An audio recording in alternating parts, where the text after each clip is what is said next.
Right, we are now on part 2 of this ID application.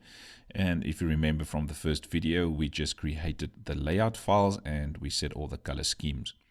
So what we want to do next is now to connect these components to coding so that we can get whatever the user typed there. And then when he clicks the button, he interacts with the button, we want to show the results from the ID number that we gathered. So for this, we need the connected Java file. So we need to go into our Java folder. So make sure you're here under Android and then go into the app folder there, go into Java, open up your first folder and then open up your main activity.java. Now you can remember that we said for every activity, for every screen that the user sees, there will be two files. There will be an activity file, which will be a Java file, and there will be a layout file. So we are now done with the layout part, or basically done with the layout part. So in this part there, we defined how the layout should look, what the user will see. Now in the corresponding Java file, we need to set up the components so that we can handle whatever the user is doing. So if the user is typing a new ID number there and clicks on submit, what should our application do? And that is what will be defined inside of the main activity.java or the Java file. So now before we connect those components, one main thing here in the main activity, you'll see it extends app compat activity. We start in the onCreate. Remember, the onCreate method is the very first method that runs when your activity starts. So that's why we start in the onCreate. Basically, the first line we get there is the setContentView method. And this setContentView sets the content view for the main activity. So basically we're saying when this activity starts, that's called main activity, we want to show which layout. In this case, we're referring to main activity, which is this main underscore activity XML. Right, so what does this mean again? What does the r.layout.main activity mean? In short, it basically means that in the resources folder, there's a layout folder, and that layout folder, you'll get the main activity XML, which is this one. So our main activity is connected to this file. So when the main activity starts, it will set its content view as this layout file that we just designed. But to get a bit more complicated, let's quickly go to the project folder, open up the first folder there, open up app, open up build, open up generated. Let's open up source then, go into R, and then you'll see that your project folder will be there. There it is. I'm going to open that one, and there you'll see the r.java file. So what we're essentially referring to there is this r.java file. Now this r.java file, you can see it's under the generated folder, which means that you should not change anything in this class. This class gets generated automatically. So I'm going to open up that file, and I'm going to quickly go back to Android. So everything that you basically do inside of your resources folder will automatically be generated inside of the r.java file. For example, if I go up a bit, you can see, I'm just going to go right to the top now. You can see that this class is a final class R. Inside of this class, we've got a few other classes. And one of these classes, if you just go and search for it, search for class layout there and click on enter, it takes you to the layout class. So inside of the r.java file, which is a class, the R class, you find another inner class called layout. Now if you go to main activity again, so you can see we're referring to the r.java file. Inside of the R class, there's a class called layout. And inside of that layout class, there's a property called main activity. And that is essentially what we're referring to. So what happens with your r.java file? If you create anything in your resources folder, whether it's a picture, whether it's an ID on a component, whether it's a strings XML entry, whether it's a color, whatever, it gets saved into one of these classes as a property. So you can see there's the layout. So everything in your layout folder there will be saved here as a property, and you can see your main activity saved there. You can also see that there's the mipmap class, for example, if you put anything in mipmap. There's the string resources. So every string resource that you create will actually come in here. Also, you can see there's our app name, for example. Everything will go into your strings resources, and your styles will go here, and so forth. So we've got a class for everything that we create inside of the resources folder. We'll come back to this r.java file again, but basically what happens then is we're saying go to that r.java file that's automatically generated, go to the layout class, and in the layout you'll find a layout with the name main activity, which is in fact referring to this whole activity or this whole XML file. Right, so that is just a bit of background on what is the r.java file and why is it there. But basically you don't need to know anything about the r.java file. You just need to know how to reference it. It will automatically be generated. So basically, in short, R means it's in the resources folder. Layout means it's in the layout class there or the layout folder, and there's a main activity XML file. Right, now the next thing that we want to do now in coding is we want to make a connection to these three components. So we've got enter the ID number, we've got the button, this one is called an edit text, this one is a button, and that one is a text view. Now in order to work with these components in coding, we need to give them an ID. So for this one, you can see the ID is just called edit text, which is not a good way of doing it. So what I like to do is, let's say it is an edit text in this case, I will start off the ID with ET for edit text. For a button, I will start with BTN for button. And with a text view, I'll start with a TV, text view. So it's up to you how you want to do this. You'll see in coding that it's a bit easier to do it this way. So I'm going to call this one ET and then give it a description ID. So I know all my IDs that starts with an ET is edit text. And all my IDs that starts with a BTN is buttons, and all my IDs that starts with a TV is text views. Okay, so I'm going to say this one ET ID, this one will be, let's call this one BTN submit, and we call that one TV results. And now you can see on your component tree also, you can see the IDs, ET ID, BTN submit, and TV results. So it's very important that if you're going to interact with these components and you change it on screen, you need to have IDs for your components. Now, just to quickly show you how this generated now in the r.java file, let's go back to the r.java file. I closed it now. I'm going to go into app. Let's go to build again, generated, source, R, going to that one. Okay, so let's search quickly for class ID. So remember we created IDs now. So let's look at the IDs quickly. We should get, for example, a TV at the bottom somewhere. And if you go to the bottom of the ID class, you'll see that there's, for example, TV results. If I go up and we search for ET, there's ET ID that we just created. And we'll also see the other one was for the BTN submit, and there you can see the BTN submit ID. So it's under the ID class inside of the r.java file.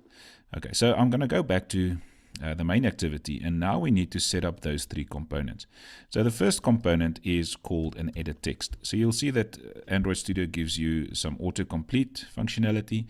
So you can just start typing edit text and then click on it, and you can see it adds the import for the edit text automatically. And then I'm going to call it the same as I had my IDs in the layout file. So for this one, it's called ETID. So I'll name it exactly the same here. Why do I do that? Do you need to do it? No, definitely not. It's just easier for me to see that this one belongs to this ID there. So I name them exactly the same, so it's easier to work with. Then the next component was the button. So let's say that you don't choose the button there. Another way of doing this is also to go and say Alt-Enter, and Alt-Enter will also add the import for you if you do not select it. So we're going to say button, and we call that one button BTN submit. And then the last component was a text view, and we call that TV results. So just declare your button and your edit text and your text view at the top. Now the next step is to actually take this variable of us that's currently a Java variable, and we want to connect that variable to a component that's on an XML file. So how do we do that? Luckily for us, this r.java file makes it available for us in Java to refer to that specific component in memory. So what we can do now is to say etid should be, And there's a nice method that we can use that's part of activities. So if you extend app compat activity, you will have this method available to you. So we're going to find a view by its ID, and we're going to go to the r.java file. We're going to go to the ID class, and we want to get that specific etid. Right, let's just do the same for the button also. So we're going to say btn submit equals find view by ID, and again r.id.btn submit. Let's do the last one also. So it's going to be TV results equals find the view by its ID, r.id. That one is called TV results. Okay, so now what we've got here is 3 Java variables connected to 3 different IDs that's on a specific layout file. So the layout file where we will find these must now be on the one where you set the content view. So if I say main activity there and then use find view by ID, it's going to try and find the view by its ID on the main activity, which is this file. So if you do not have an ID there with that specific ID, then it will give you a problem. So just remember that in the r.java file, doesn't matter where in which layout file it is, it will start adding IDs. So you must make sure that your content view is set correctly for your activity. So main activity is this one, and then on this one, we are finding the view by its ID by referring to these IDs. So now after these 3 lines, etid, the Java variable, is now connected to etid, which is this one. And the same for the btn submit and TV results is now connected to btn submit and TV results. Right, so now that we have the components connected in coding, now what we want to do is to go and see what happens when the users start interacting with these components. So obviously when the user starts typing something in there, we don't want to do anything. We want to wait until he's done there and he clicks on the submit button. As soon as he clicks on the submit button, we want to get whatever he typed there. So for this, we need to set a click event on our button. Now this we call an on-click listener. So let's go to the button component, which is btn submit. It's already connected now to btn submit. So then we can say set on-click listener. So just start typing until you get this. Set on-click listener. Click it, and then in the brackets you'll say new on-click listener. Just start typing on, and you'll see it gives you this view.onClick listener. Right, so basically now we've set an on-click listener to the button, so that when the user clicks on the button, we will go into this pod and into the on-click method. So when the user clicks on the button, it will go into the on-click method, and we can now do whatever we want to do. So now if the user clicks on the submit button, what do we want to do? We want to get the ID number from the user. So now in order to get the ID number from the user, let's just start with a variable, and we can call this ID, or let's just call it ID number equals. Now we're going to refer to that edit text, which is this one called etid. And from that etid, we want to get the text that the user typed. So I'm going to say etid, like I declared it there, dot get text, that gets the text, dot toString converts that text to a string so that we can use it. And then if needed, you can also use the trim method. So the trim method also belongs to any string in Java that takes away any leading and trailing white space that the user entered. So it's up to you whether you want to use trim there. So let's say, if, for example, you're asking the user for his email address, and you know that most keyboards adds a space after the email address, and that could give you some problems. So by using the trim method, you are removing the space at the back and at the beginning of text. Right, so this is an important line of coding where we go to the edit text, whatever the user typed, we get it, convert it to a string, and then if needed, you can trim it. Right, so now we have the ID number, and we've got the full ID number. So you remember, this is the ID number. If the user then types the whole ID number, what do we want to extract from this? So I'm not going to make this a lot complicated. I just want to get the date of birth, and you can see the date of birth is the first 6 characters basically in the ID. It's those 6. So if we want to take a substring as in Java, we will take it from position number 0, 1, 2, 3, 4, 5. So remember that strings are numbered in characters from position 0. So it's 0, 1, 2, 3, 4, 5. So now you're asking, but why am I talking about a string and this is numbers? Well, we want to extract this whole number as a string, as text, so that we can work with all the individual numbers. So in this case, we're going to extract the 880123 just to get the date of birth. So we want to extract from position 0, 1, 2, 3, 4, 5. 0 to 5 is the characters that we want to extract. So I'm going to call this one string DOB for date of birth, and we're going to get that string by saying ID number, that's the whole ID. So ID number will refer to the whole ID number. And on that ID number, I want to only extract the first 6 characters. So I'm going to call the substring method, where we've got a begin index and an end index. The begin index will be at position 0, and the ending index will be at position 5 actually.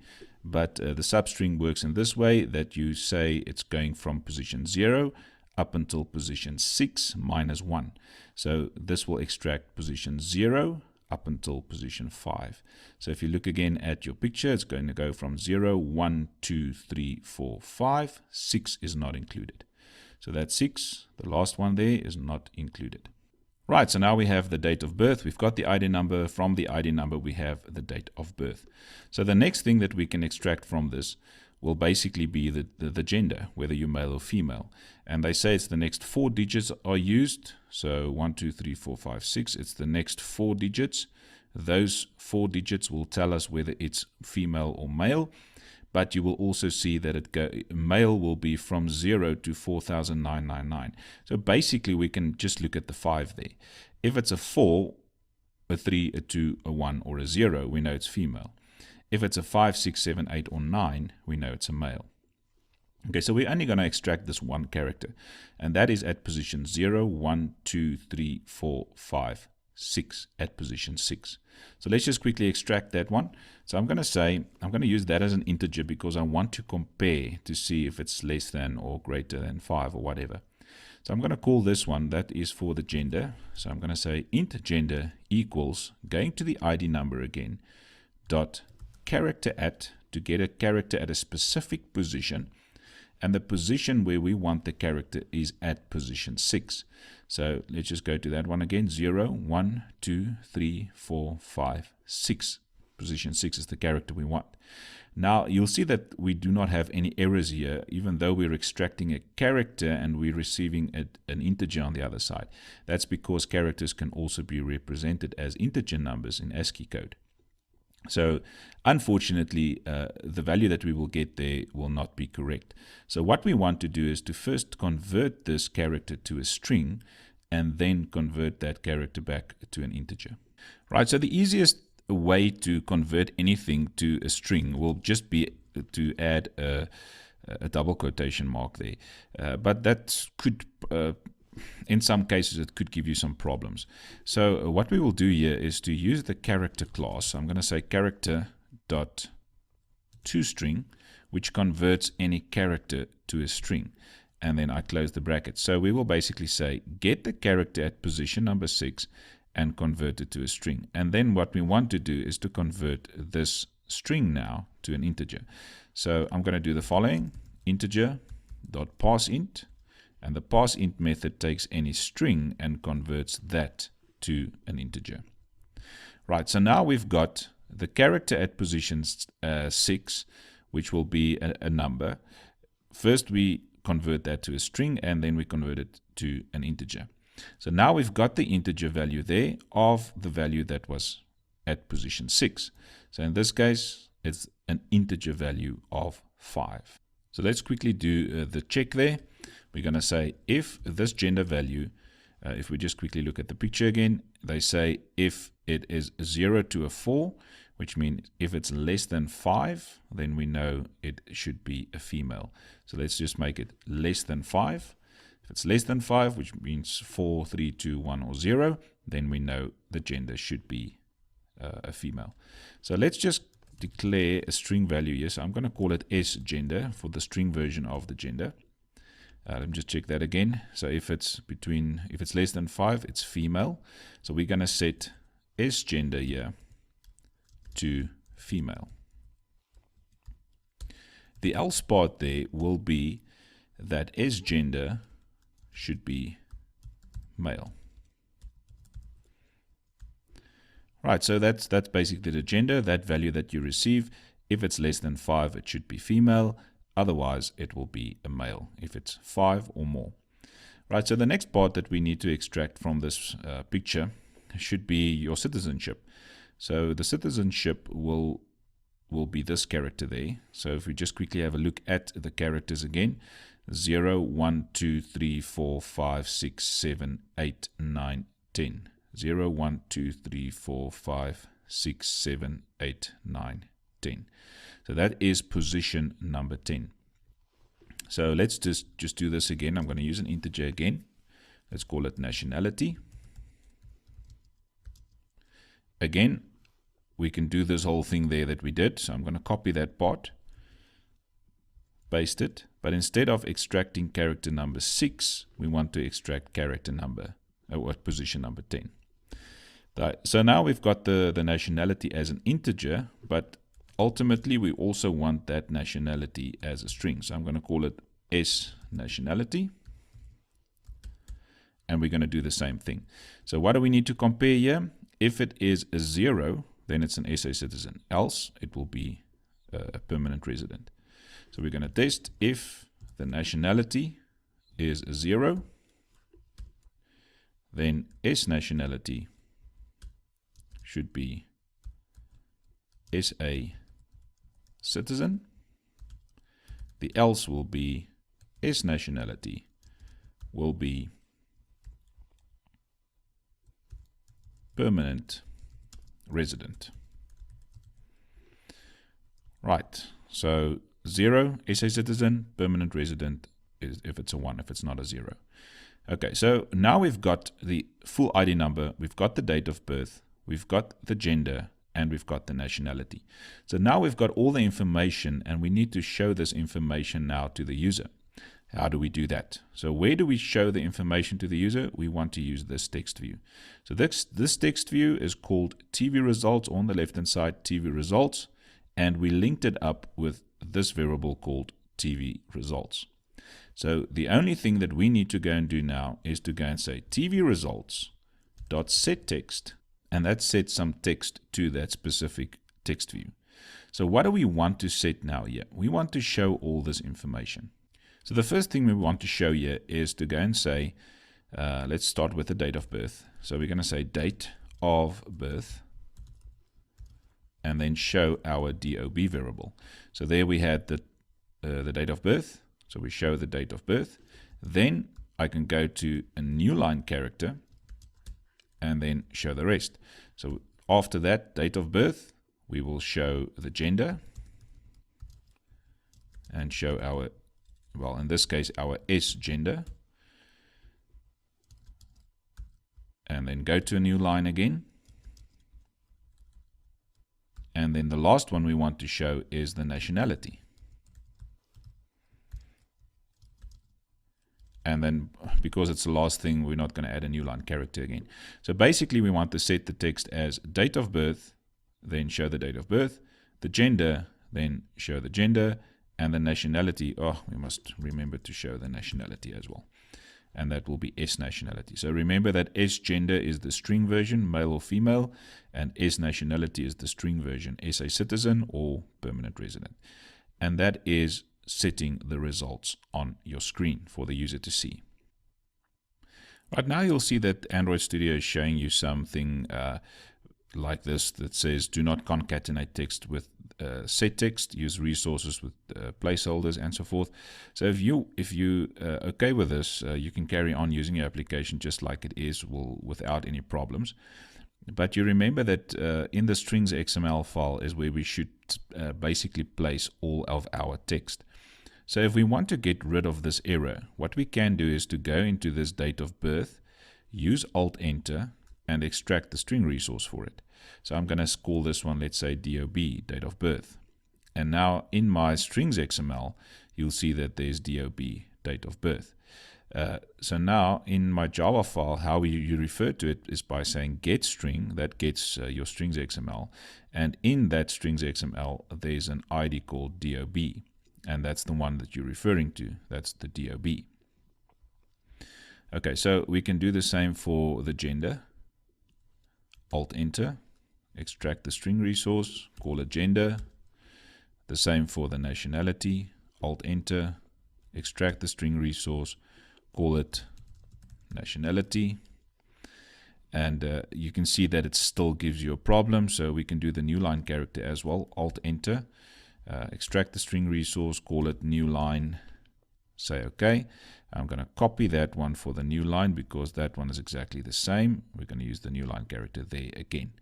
Okay, so this is then the text that, and you can see even though you've added this now into the strings XML, it still gives you a problem because it doesn't like you to concatenate using the setText method.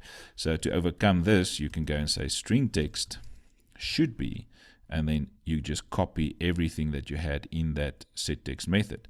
Copy it, or let's cut it, and we paste it there. And just put your semicolon at the end. And then we send in the text property there, or the text variable. And then Android Studio is fine with this. It's got no problems further on. You can also do the same for this female there. Alt-Enter, extract the string resource, call it female. For that male there, Alt-Enter, extract the string resource, call it male. For SA citizen, the same thing. Alt-Enter, extract SA cit. Same for permanent resident. Alt-Enter, let's call it permanent. And then you've got everything now in your strings XML. So if you do any translations, everything that you translate from here will then be translated in your coding as well. Okay, so that's basically getting rid of all the errors there. Let's run this quickly and see how this runs on our device.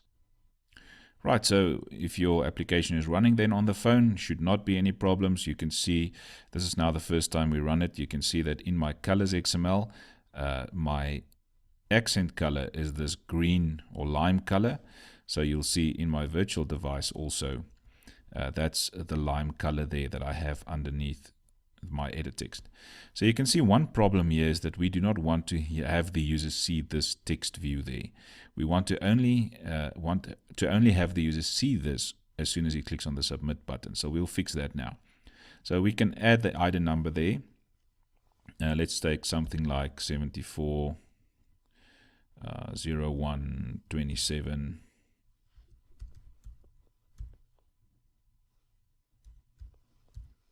Let's say something like that. So if I click on submit now, you can see it gives me the date of birth. Okay, so now we can see that /n did not work very nicely with my strings XML. So we will get back to that one. So there's the date of birth, there's the gender male. So that 5 there is a male. If I make it a 4, it should be female. The nationality is an SA citizen, but if I make that 0, let's say a 1, it should now be a permanent resident. So let's just quickly fix a few things here. Let's go back to the main activity. Instead of this new line character there, I'm going to add a new line character there. And the same there for this new line character, we will add a /n there for the new line character. Now we can test it quickly to see if it looks better now. Okay, so let's just add the ID number again.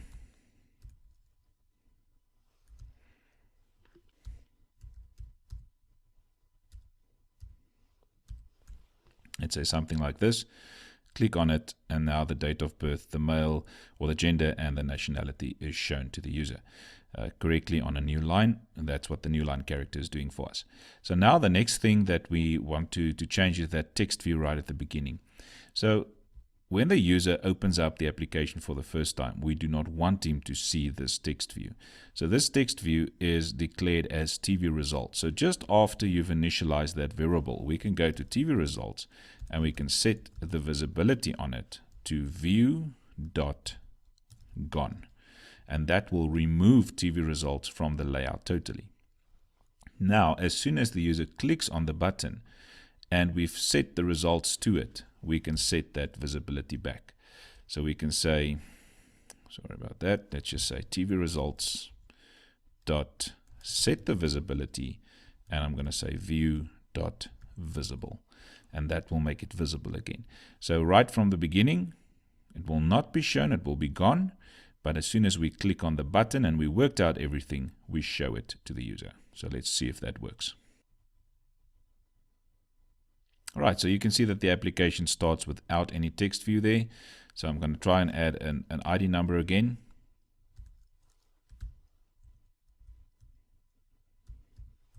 Let's say something like this. Click on submit, and as soon as I clicked on submit, you can see that these values appeared. Okay, so that's it for your very first application. It's a very important application, this. It teaches you a lot of things about the Android operating system, or how you need to code in order to create your applications and connect components. So make sure that you go through this video again and you understand the concept.